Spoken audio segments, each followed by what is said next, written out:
અને મિત્રો મને એ નથી સમજાતું કે દરેક દાદા પાસે એક કોમન સ્ટોરી હોય છે કે મને ભૂત મળ્યું અને એણે મારી પાસે બીડી માંગી. આ એક વાક્યમાં મને બે પ્રશ્ન થાય છે અને બેયના જવાબ મને નથી મળતા. પહેલો પ્રશ્ન મારો એ છે કે આ ભૂત લોકોને મર્યા પછી પણ બીડીની તલબ હું કામ નથી છૂટતી? એને બંગલો નથી જોતો, ગાડી નથી જોતી, એનો પરિવાર નથી જોતો, એના છોકરા નથી સાંભળતા, એને ખાલી એક જ વસ્તુ માગવી છે, એક 4 ભાઈની બીડી. મજાની લાઈફ છે.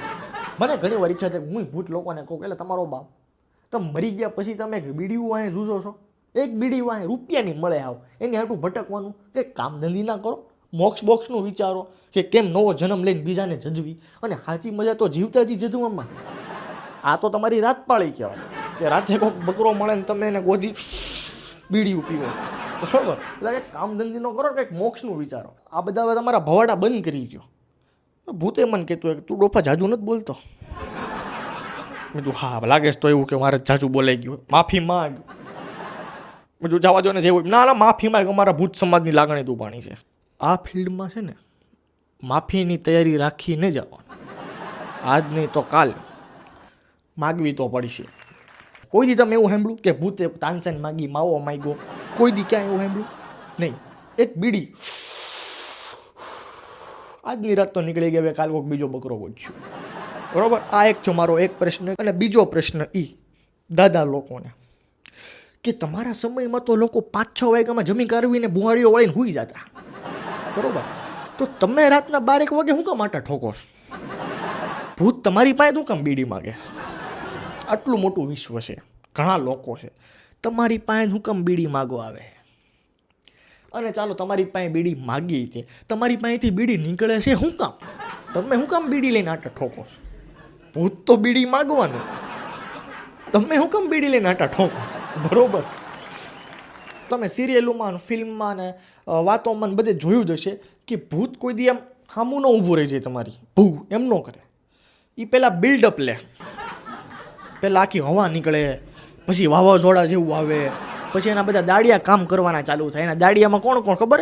ઘુવડ આવે, એનો અવાજ આવે, શીબરી બોલે, પછી બિલાડા બોલે, કૂતરા રોવે. એક તો આ હરામખોર કૂતરા એવા જ હદે છે ને, ખરેખર આખી રાત રોવે. અને એ જ મારા બાજુવાળા દાદા કે કોક ગુજરી જવાનું, કોક ગુજરી જવાનું. બધું દાદા તમે આ એરિયામાં એક જ દાદા છો, તમે એક જ વિદ્યા છો.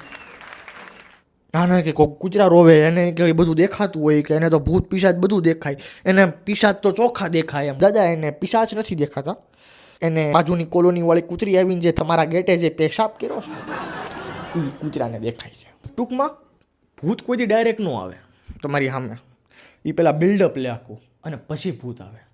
ટૂંકમાં ભૂત લોકોનો એક ઓરા છે, એ કોઈથી ડાયરેક્ટ એમને એમ ન આવે, એ પહેલાં પોતાની હાજરી બતાવે કે જો હું આવું છું. તમે નોટિસ નહીં કર્યું હોય અને કદાચ કર્યું હશે, ભૂત લોકોમાં 2 પ્રકાર આવે. એક આવે સ્ત્રીલિંગ, એક આવે પુલ્લિંગ. સ્ત્રીલિંગમાં આવે ડાકણ, ચૂડેલ, ખબર નહીં કયા કયા. અને પુલ્લિંગમાં આવે એક ભૂત. તમે સિરિયલોમાં, ફિલ્મોમાં જોયું હશે કે જો ચૂડેલ ડાકણને કોઈને ભગાડવું હોય ને તો લોકો સલાહ દે કે એક લાલ સાડી મૂકો, બંગડીયું મૂકો, સિંદૂર મૂકો, ઘરેણાં મૂકો, ખબર નહીં હું વસ્તુ મૂકો, દરેક વસ્તુ મૂકી દો. ટૂંકમાં મહિલાઓના શોખ મેરા પછી પણ એટલા જ છે, બરોબર? સાડી, બંગડી, નાન તેન, મેકઅપ ને ફલાણું ઢીકણું. જ્યારે મરદ જાતના ભૂત જોઈ લ્યો, એક 4 ભાઈની બીડી આપી ગયો ને, હા તો મજા આવી ગઈ. મારે હું તને કોઈ દી નહીં જતું આજ પછી, એક બીડીમાં રાજી થઈ જાય મરદ જાત. જોવો ને simplicity. Thank you so much. મળીએ આપણે નવા વિડીયોમાં. આઈ હોપ તમને બધાને મજા આવી હશે.